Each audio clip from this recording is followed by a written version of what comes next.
लिए ये किया है ना।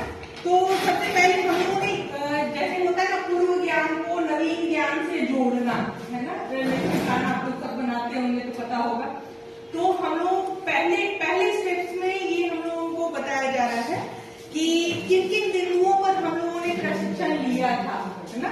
तो उसी के अंतर्गत कि किस तरीके से टैबलेट को हम लोग यूज कर सकते हैं, किस किस क्षेत्र में टीचिंग के लिए उसका पीपीटी तैयार कर सकते हैं। कि लास्ट टाइम में हम लोगों ने देखा था QR कोड अपने जितने भी जो भी हम लोग स्टडी मटीरियल है उसका QR कोड कैसे बना सकते हैं, इसको हम लोगों ने इसमें देखा था ना। नेक्स्ट है जो स्टेप 2 जो है उसमें LDR ये सिस्टम LSD सिस्टम से इसको प्रोजेक्ट बनाने के लिए बताया जाता है कि आप प्रोजेक्ट क्यों बनाते हो, इससे कैसे बच्चे सीखते हैं। L for learning, C for S for C देख कर करके, और D for by doing something. तो प्रोजेक्ट से बच्चों का क्यों पूर्ण विकास हो सकता है। ये प्रोजेक्ट की आप लोगों को सभी को पता होगा कि किसी में 20 मार्क्स होता है, 9 to 10 में 25 मार्क्स होता है। तो ये जो मार्क्स दिए जाते हैं तो इसके लिए ये निर्देशित किया गया है कि हाँ आपको बच्चों को प्रोजेक्ट देना है ना। तो जो प्रोजेक्ट हम लोग देते हैं उससे बच्चे कैसे लाभान्वित हो सकते हैं। अब जैसे बहुत सारे पब्लिकेशन वाले ऑलरेडी प्रोजेक्ट्स की कॉपीज आती है वो डिस्ट्रीब्यूट कर देते हैं, तो उससे बच्चे उतारते हैं, कॉपी पेस्ट करते हैं, वो अपना दिमाग लगाते ही नहीं कि उसमें क्या करना है ना। तो ये कहा जाता है कि नहीं, आप उस चीज को और अच्छे तरीके से अगर उनको खुशी करने के लिए देंगे तो बहुत अच्छे से वो करेंगे, और जब वो करेंगे, देखेंगे, समझेंगे, उसके बाद उसको अपने साथ आत्मसात कर लेंगे। तो जब हम टैबलेट यूज करते हैं तो प्रोजेक्ट मेकिंग भी एक प्रक्रिया है जो कि हम लोग अपने टैबलेट से कर सकते हैं। सबसे पहले QR कोड के संबंध में दिया गया है। तो आप लोगों को पता है कि QR कोड एक तो गूगल लेंस से हम लोग कर सकते हैं, जो कि सभी के मोबाइल में ऑनबिल्ट या टैबलेट में ऑनबिल्ट ये ऐप होता है। तो गूगल लेंस आप लोग इसको यूज कर सकते हैं, ठीक है। तो अगर नहीं करना है तो QR के ऐप आप डाउनलोड भी कर सकते हैं, ठीक है। तो ये स्टडी मटेरियल बनाने के लिए, और शायद QR कोड करने के बाद सभी की इंटरेस्ट इसमें बढ़ गई होगी, इसको और सीखने की इच्छा और बढ़ गई होगी। तो किन किन चीजों पे हम लोग मूव कर सकते हैं। तो इसमें दो चीजें, यस देखिए, Microsoft OneNote, Google keep notes, ये दो चीजें यूज की जाती हैं, ठीक है। तो ये आप लोगों को हम लोग से बताएंगे, ये ऐप के थ्रू होता है या आप डायरेक्ट भी कर सकते हो। गूगल कीप नोट्स को आप ऑनलाइन भी कर सकते हो। उसमें आप क्रोम में जाओगे, साइड में डिजिट्स होते हैं, उसको आप सेलेक्ट करोगे, उसमें ये एक इनबिल्ट होता है, आप उसको कर लोगे। इसमें क्या है कि माइक्रोसॉफ्ट में क्या करता है कि इंसर्ट इमेज को इंसर्ट करके उसके बाद उसमें टैग्स वगैरह हम लोग उसमें ऐड कर सकते हैं, और उस प्रोजेक्ट को बहुत ही अट्रैक्टिव बना सकते हैं। उसमें जो भी कंटेंट हमको चाहिए होता है उसको हम सेलेक्ट करके उसमें डाल सकते हैं। ये माइक्रोसॉफ्ट पर में आप इसको डाउनलोड भी कर देंगे, और उसके बाद उसमें करेंगे तो खुद उसमें इंसर्ट वगैरह का कॉलम होता है, उसको आप डायरेक्ट उसमें डाल करके क्रिएट कर सकते हैं। दूसरा है कि इसमें गूगल कीप नोट्स में क्या आता है कि इमेज, इसमें आप ड्राइव डाउन करो, इमेजेस आपको आ जाता है, उसको भी सिलेक्ट करना है, फिर उसको लॉन्ग टाइपिंग से आप कर सकते हो, उसको ओरली भी आप उसमें टेक्स्ट डाल सकते हो, है ना। तो ये सारी चीजें जैसे वॉइस नोट्स वगैरह इसमें बना सकते हो आप आराम से इजीली। तो ये आपको मतलब डेमो करके सर दिखाएंगे, या इसको आपको बाद में करके हम लोग दिखा सकते हैं, ठीक है। क्योंकि अब देखिए, जब प्रोजेक्ट बना लिए, प्रोजेक्ट के क्या क्या फायदे हैं, लाभ है, इससे तो सारे लोग परिचित हैं। लाभ में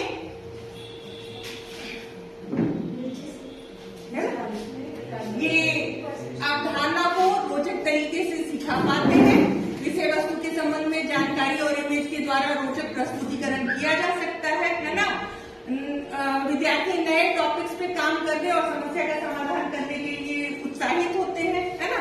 और खुद से योजना बनाने का या फिर निर्णय या काम को समय में पूरा करने के लिए सीखते हैं, ठीक है। तो ये सारी की सारी जो चीजें हैं, ये किसी काम को मतलब प्रोजेक्ट को खुद से करने के बाद उनको इंटरेस्ट पैदा होता है, तो उससे संबंधित है ये सारे प्रोजेक्ट वर्क के लाभ हो गए, है ना। अब जब प्रोजेक्ट हम बना लेते हैं और उसके बारे में जब हम जानकारी प्राप्त कर लेते हैं, तो इसको हम लोग राष्ट्रीय स्तर पर प्रतियोगिता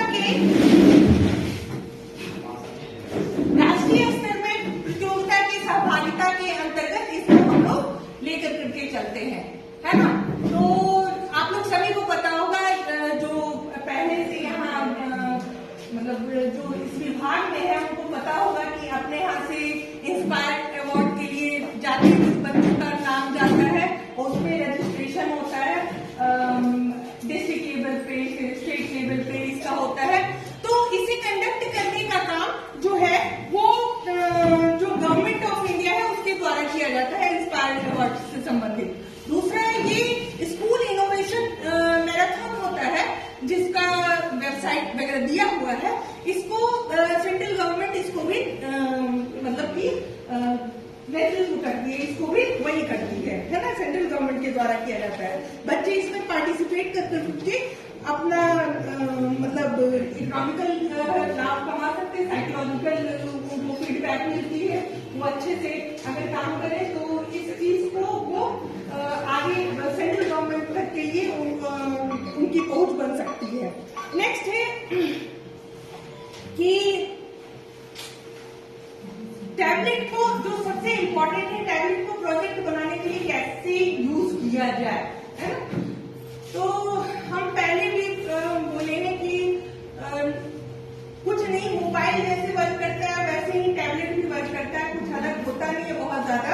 लेकिन इसमें बताया है कि जैसे हमको कहाँ से कंटेंट चाहिए, इसको हम लोग टैबलेट के द्वारा ले सकते हैं। जैसे मटेरियल वगैरह हम कहाँ से लेंगे, तो एनसीईआरटी सभी के मोबाइल में होगा, वो टैबलेट में भी ऐप दीक्षा ऐप है ना, उसको भी आप टैबलेट में उसको डाउनलोड करके इसको आप कर सकते हैं।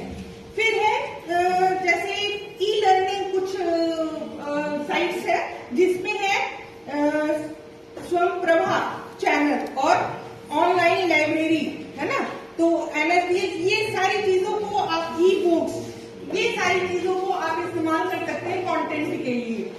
और जर्नल्स वगैरह भी होते हैं। जर्नल्स आप लोग सब जानते हैं कि स्पेसिफिक रिसर्च जो किसी भी विषय से संबंधित होता है उसको जर्नल्स कहते हैं। बाकी मैगजीन्स में फोटोग्राफीज वगैरह भी इंक्लूडेड होता है। जर्नल्स में वो चीज नहीं होती है, टू द पॉइंट टॉपिक के बारे में बताया जाता है।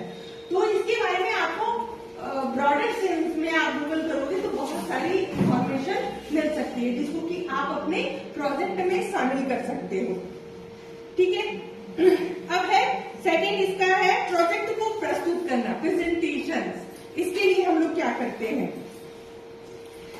इसके लिए जो यूज किया जाता है उसमें है रंगीन चित्र, फ्लो चार्ट, है ना, हैंड्स आउट वगैरह, जो भी सुंदर चीज बनाई जाती है उसको हम लोग इसमें प्रोजेक्ट में इंसर्ट कर करके और इसको प्रदर्शित कर सकते हैं, ठीक है। नेक्स्ट है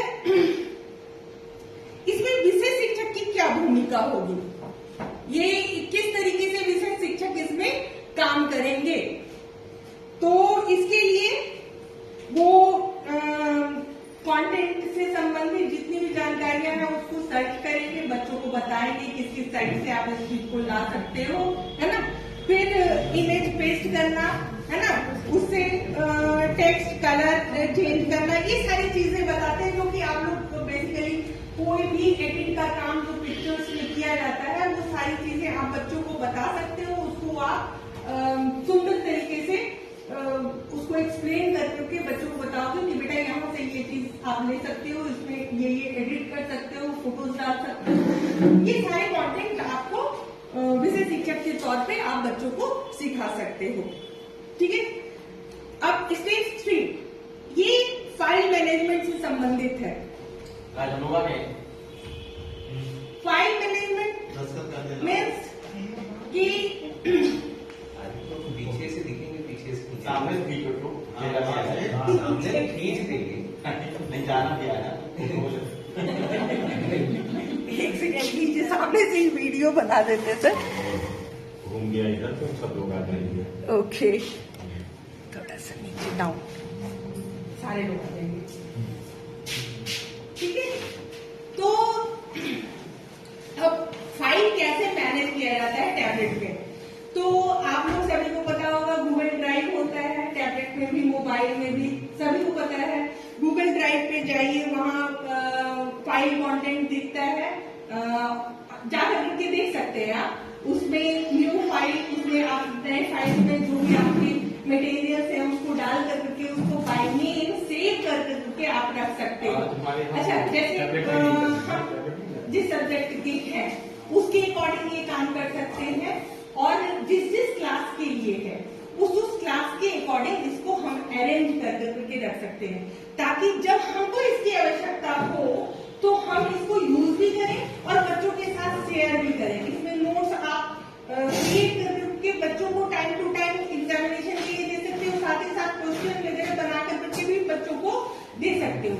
तो इस तरीके से आप फाइल बना सकते हैं। जैसे सब्जेक्ट यहाँ पर दिया हुआ है, कोई बायो के टीचर है, उन्होंने चैप्टर वाइज बनाया है, गूगल ड्राइव में सेव किया है, और उसके बाद उसको वो अपने एजुकेशन के लिए यूज करेंगे। हम लोगों के लिए फायदेमंद इसलिए हो जाता है कि हर बार ये काम नहीं करना पड़ेगा, ऑलरेडी हमारे पास रहेगा, तो हम उसको जब चाहे तब इस्तेमाल कर सकते हैं।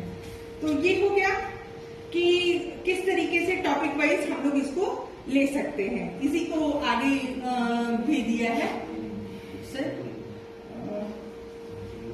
पेज 6।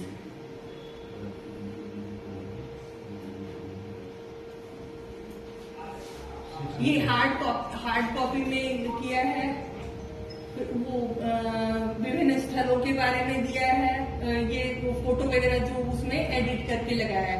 अच्छा हाँ, ये चीज देखिए, ये 2 टूल्स जो यूज किए जाते हैं, ओ लैब्स के बारे में हम लोगों ने पढ़ा था ना कि सारे जो विज्ञान से संबंधित प्रोजेक्ट हैं ओ लैब्स में मिल जाते हैं हम लोगों को, है ना।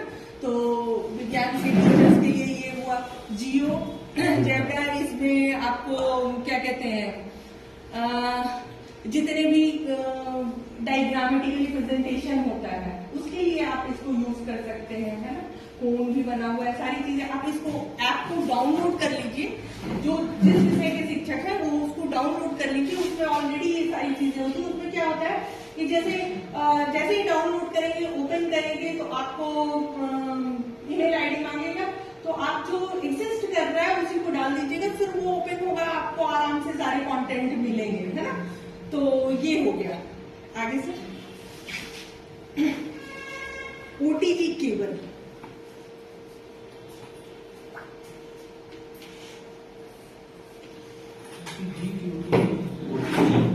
ओटीजी ये अवन, टोस्टर और व्हील वाला नहीं है सर, ये ओटीजी हम लोग जो किचन में यूज करते हैं वो वाला नहीं। लेकिन इसमें क्या है कि एक छोटा सा केबल आता है जिसको कि हम लोग मोबाइल पे भी यूज करेंगे, मेरे पास है। हाँ, कनेक्टर है एक तरह से। हाँ, कनेक्टर पेन ड्राइव और मोबाइल के बीच में पेन ड्राइव मोबाइल के बीच में या टैबलेट के साथ इसको कनेक्ट कर सकते हैं, या कहीं भी जैसे छोटे से ब्लॉक में लगाना होता है तो उसके लिए हम लोग इसको यूज कर सकते हैं। और ये ऐसे ही लगा देंगे चार्ज, और उसके बाद आपको डिमांड करते हैं स्क्रीन शेयर करके होगा, उसको टच कर दीजिए, परमिशन मांगेगा, ये डिवाइस सेलेक्ट ये करेगा। ये जैसे इस डिवाइस को ये सर्च कर लिया और इसको हमने कंटिन्यू कर दिया, तो आप जो भी इस छोटी स्क्रीन में हो वो स्क्रीन में दिखेगा। हाँ, अब मान लीजिए किसी को आपको